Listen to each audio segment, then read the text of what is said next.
Hey, good morning and welcome to Fellowship Church Online. I'm Ross and this is Eliana, and we're here to welcome you to Fellowship Church this morning. And hey, if you're a guest with us, it's your first time watching, thank you so much for checking FC Online out. If you're looking to get connected, the best way to do that is by filling out a connection card. You can find it right on the homepage of our website at fellowshipchurchct.com. And if you fill that out, it's a great way to get connected here at FC, to know all that's going on here around the church and all the events that are coming up. And also, if you fill that card out and it's your first time watching, we'll send you a gift in the mail as well for doing so. And also, we do have an event coming up on September 12th, which is our last blast. And we're looking for people to serve at this event. It's a great opportunity to get involved. And if you're interested in serving, you can fill it out on the connection card and let us know there as well. And also, during the service at the last blast, we have baptisms. And so if you're interested in taking that step in your faith and getting baptized, or if you have any questions about it, you can let us know on that connection card too. Shh. Next, we want to say thank you to all of you who are faithfully giving to Fellowship Church through your tithes and offerings. Thank you so much for doing so. And if you're looking to give today, you can do so by giving through our website, giving through the app, or you can text to give as well by texting Fellowship CT to the number on the screen. Thank you so much for your generosity, and thank you to those of you who give automatically each and every week. That's it from us for now. Enjoy the rest of the service.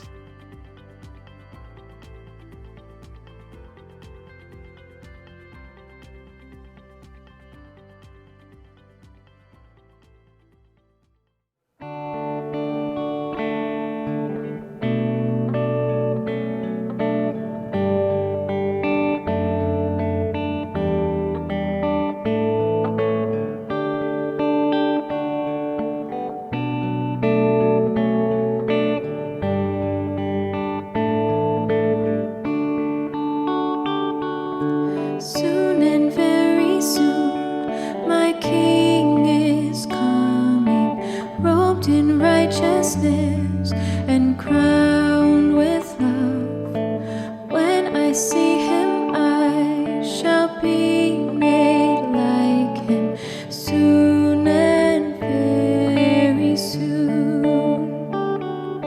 Soon and very soon, I'll be going to the place he has prepared for me. There my sin erased, my shame forgotten. Soon and very soon, I will be with the one I love. With unveiled face I'll see him. There my soul will be satisfied, soon and very soon. Soon and very soon, see the procession, the angels and the elders around the throne. At his feet I'll lay my crowns, my worship. Soon and very soon, I will be with the one I love. With unveiled face I'll see him. There my soul will be satisfied, soon and very soon.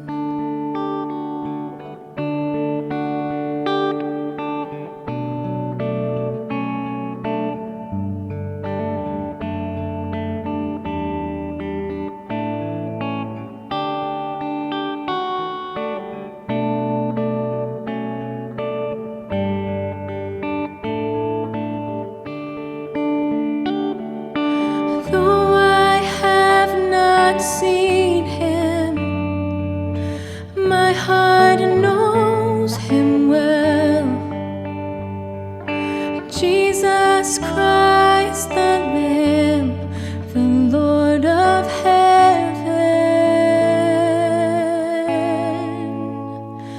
I will be with the one I love.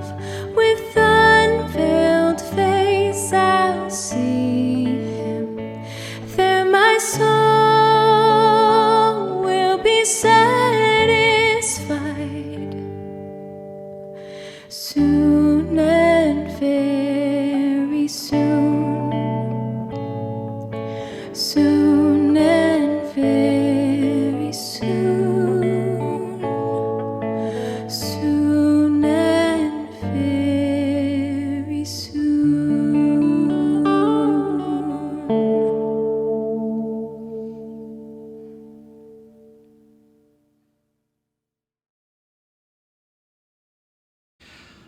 Well, hey there, church. It's great to be with you again, and I want to start off our time together with some great news.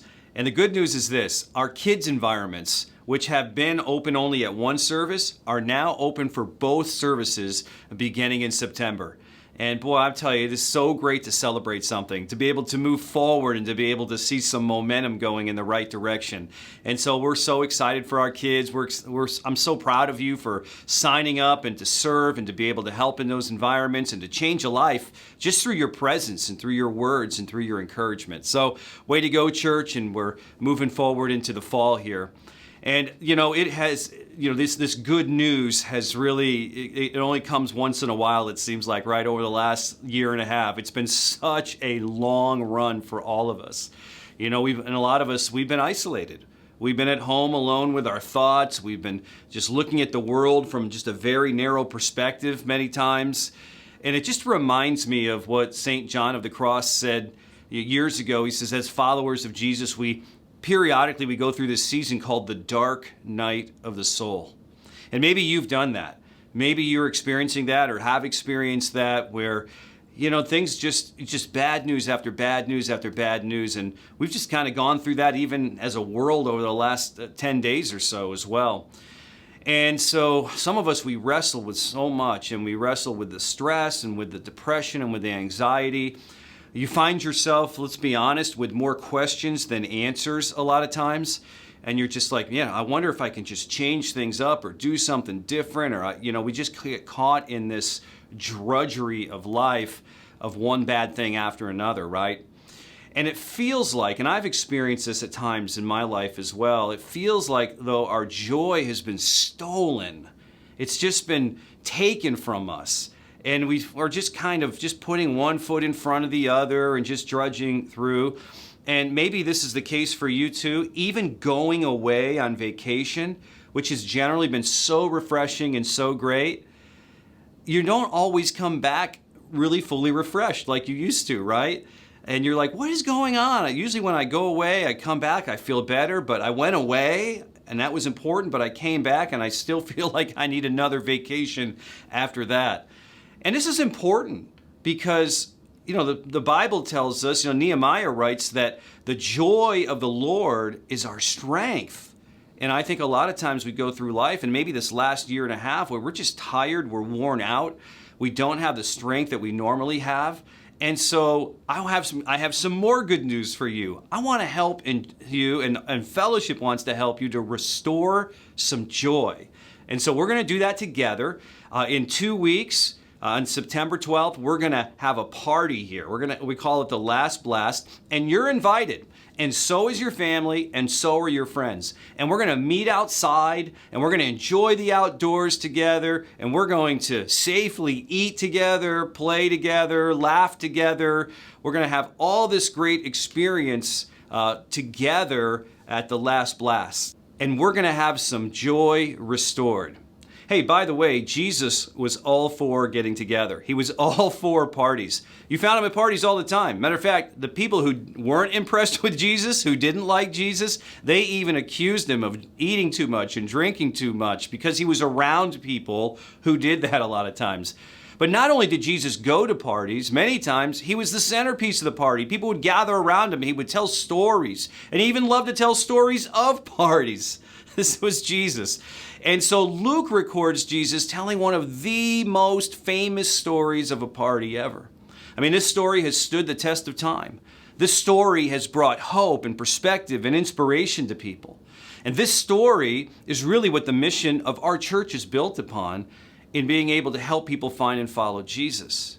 So picture this. Jesus is gathered with a group of people and he's teaching, but he also has in this group some religious leaders, and they're not fully impressed with him or his ministry. He's really shaking things up. He's not doing things the way that that they do things. He's not falling under their accountability the way that they think he should.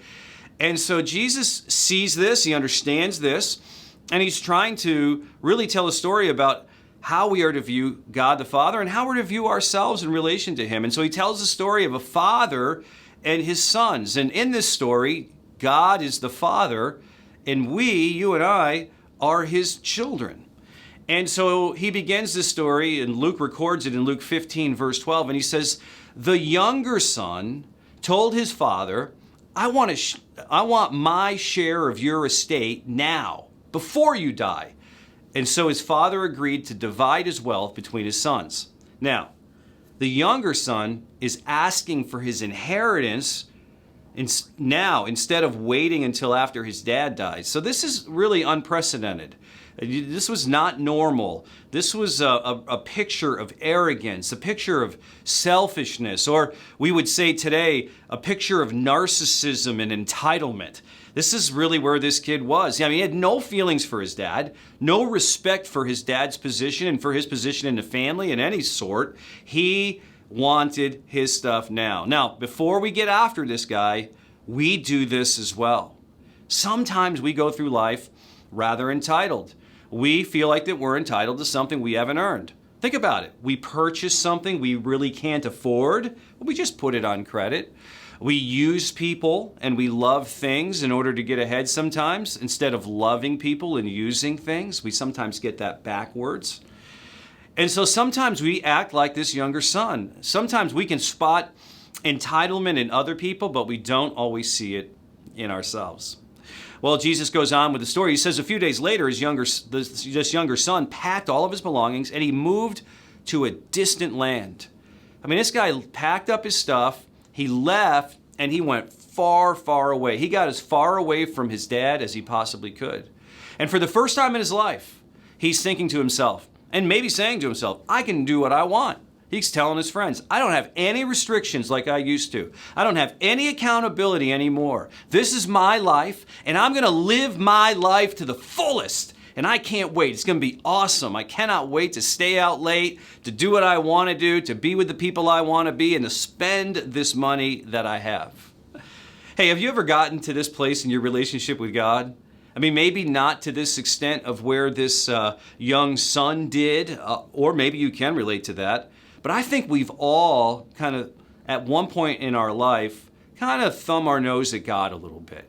You know, we've done things in our life, if we're to be really, really honest, we've done things in our life where we know that God doesn't agree, but we choose it anyway, right? Or say, God, I know you don't agree with this, God, but I'm going to choose this path anyway. I know that this isn't the right thing that you would say, but I'm going to follow her anyway. I know, God, that this is not really your desire and your plan and your perfect plan for your life, but I'm going to pursue him anyway. We've found ourselves in these situations before in our past, or maybe we're there right now. You know, hey, God, I know what's best, more than you know what's best. And I mean, if we were to say that out loud, it's like, that's crazy. But we do this sometimes with our actions. Sometimes we'll say, I need to live my truth and do what I believe that makes me happy. I mean, can you see all the I's and me's in those statements? And we wrestle a little bit with our conscience, but we kind of push it back. We wrestle a little bit with the Holy Spirit and his conviction. We just kind of push him back and we say, I'm going to move forward anyway. And by the way, we should say this, we're talking about the pursuit of joy a little bit in all of this. You'll never experience true joy just living for yourself. And yet that's what we're told to do all the time in this country that we live in, right? Just to live for yourself and make sure that, you're placed number one. But joy's inescapable. We can't find it when we do that. Joy comes from doing life with and serving other people. We were wired for that. Jesus himself said, look, I've come to serve people, not to have people serve me. And he's teaching us what life is supposed to look like. And true joy comes in community. True joy comes in serving other people. But this guy was all about himself. And sometimes we are too. Well, he goes on, Luke records, he says, and Jesus continues, he says, and there he wasted all of his money in wild living. So he had this huge inheritance that was given to him. And not long after that, I'm not sure how long it was, but it wasn't long after that, he wasted all of it in wild living. What does wild living mean? We all have our picture of that. Well, the original writer, Luke, when he wrote wild living, he meant extravagant irresponsibility. Can you imagine that? He just lived that way with extravagant irresponsibility. In other words, this guy made one bad decision after the next. And if he were to make a bad decision, he'd just follow it up with another bad decision.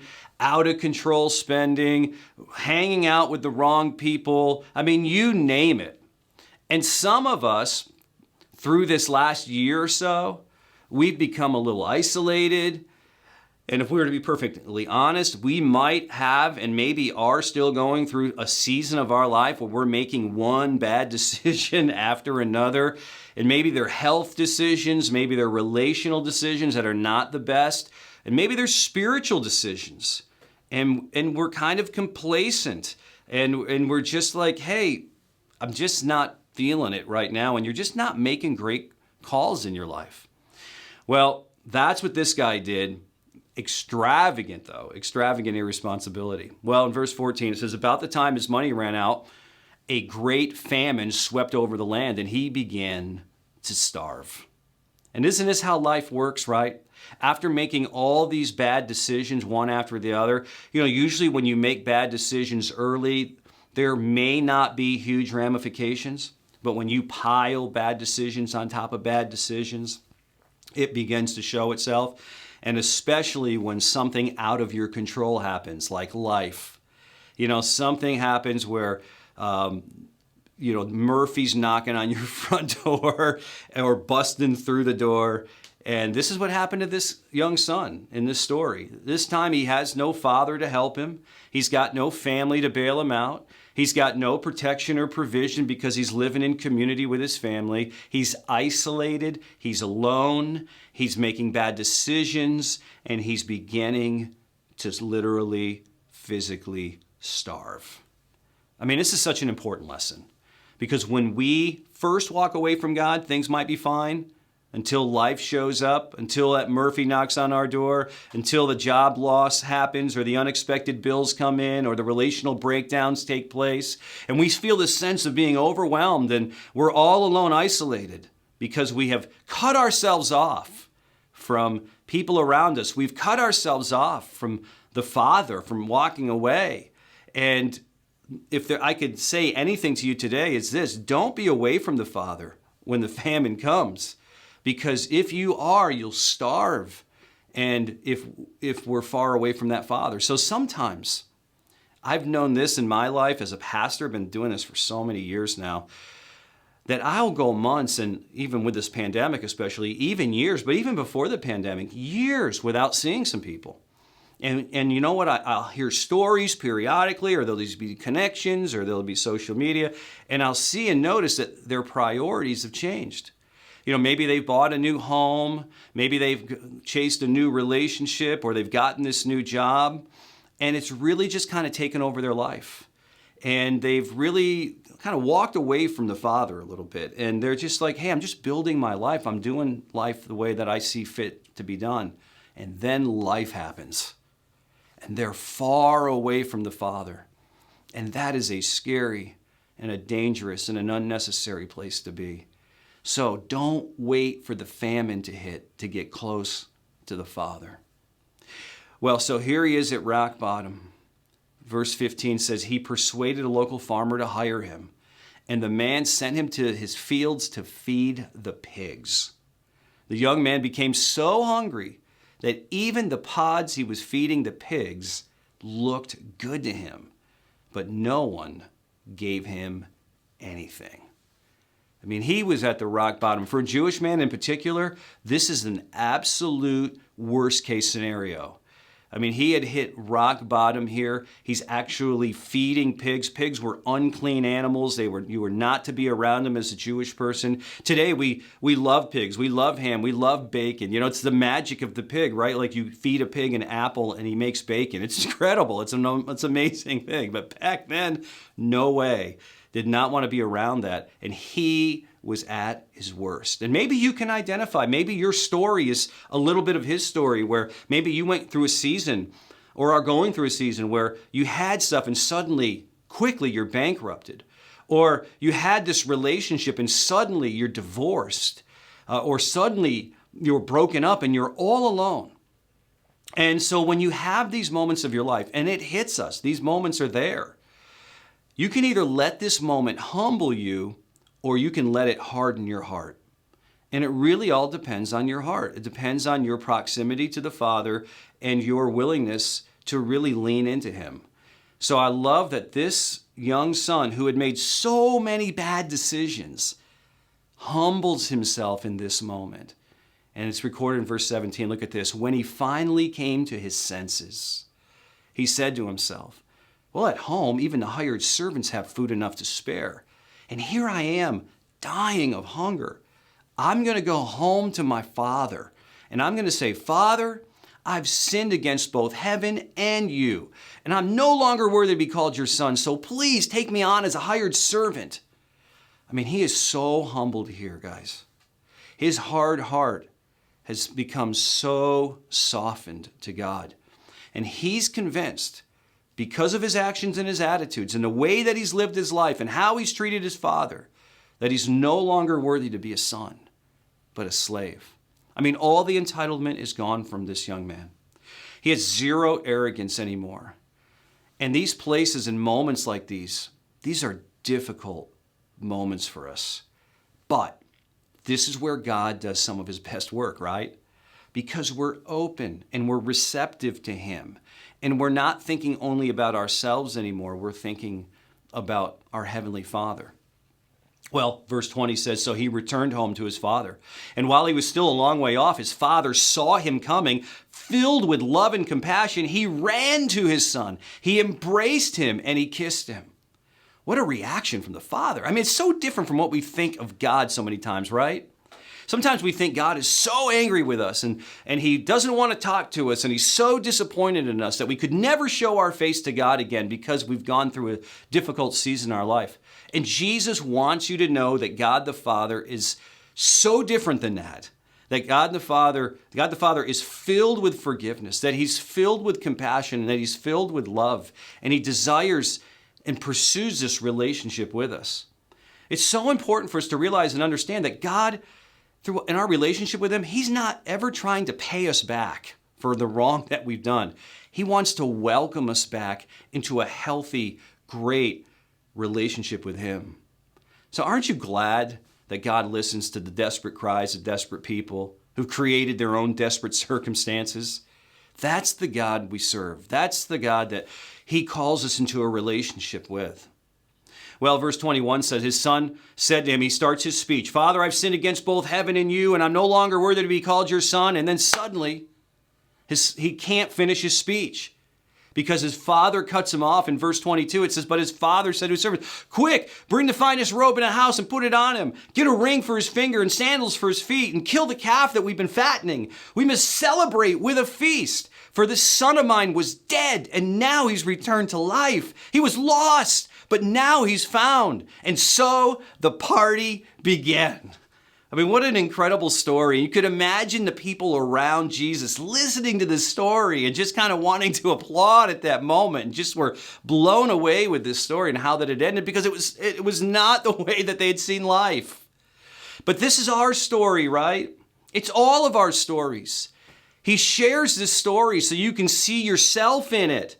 He shares this story so you can see the heart of God and what he has toward you, his love and compassion toward you, and how much he longs to have this relationship with you.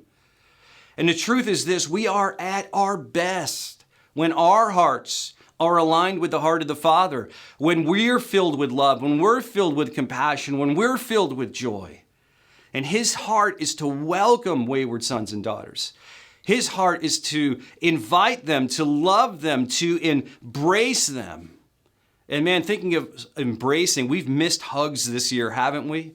We've been so isolated from each other. We've missed that nice physical embrace.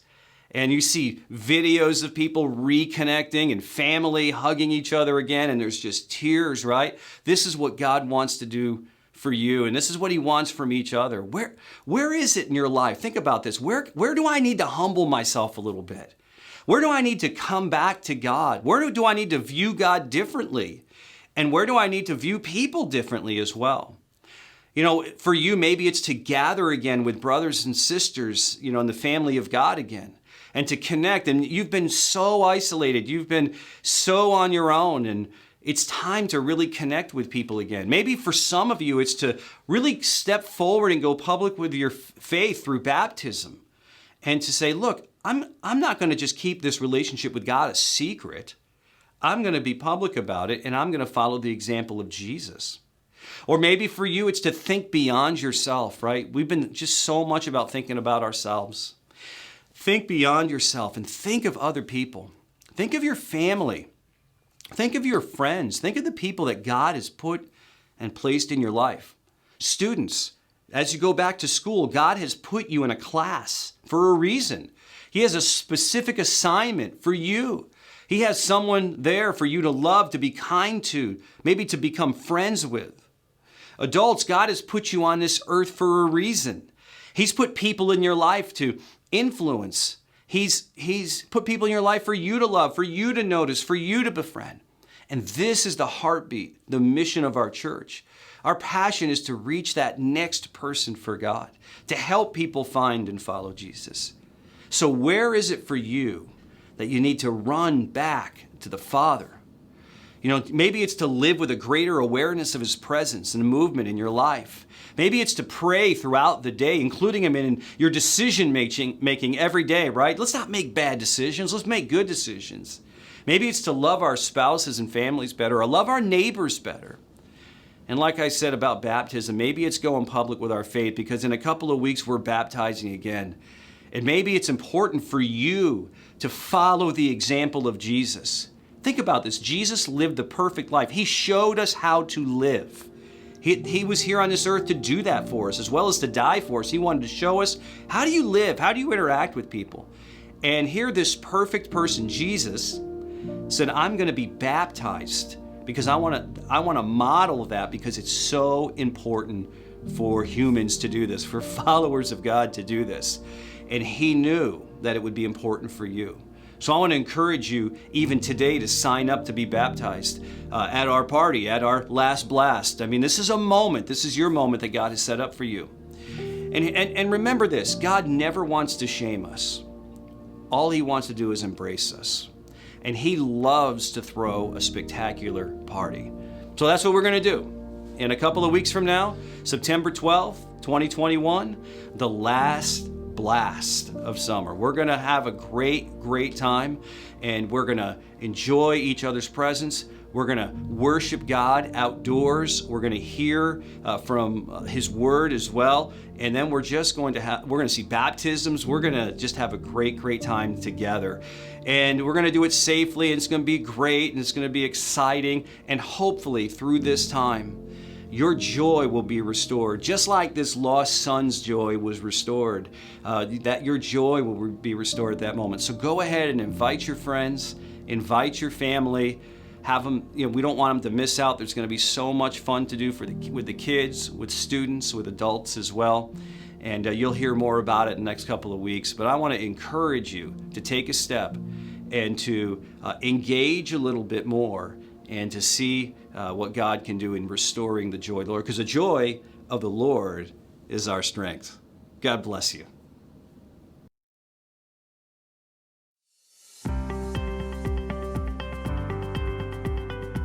Thank you so much for joining us today for FC Online. We hope that you found today's service meaningful in our series called Voices. We hope to see you next week, either online or in person.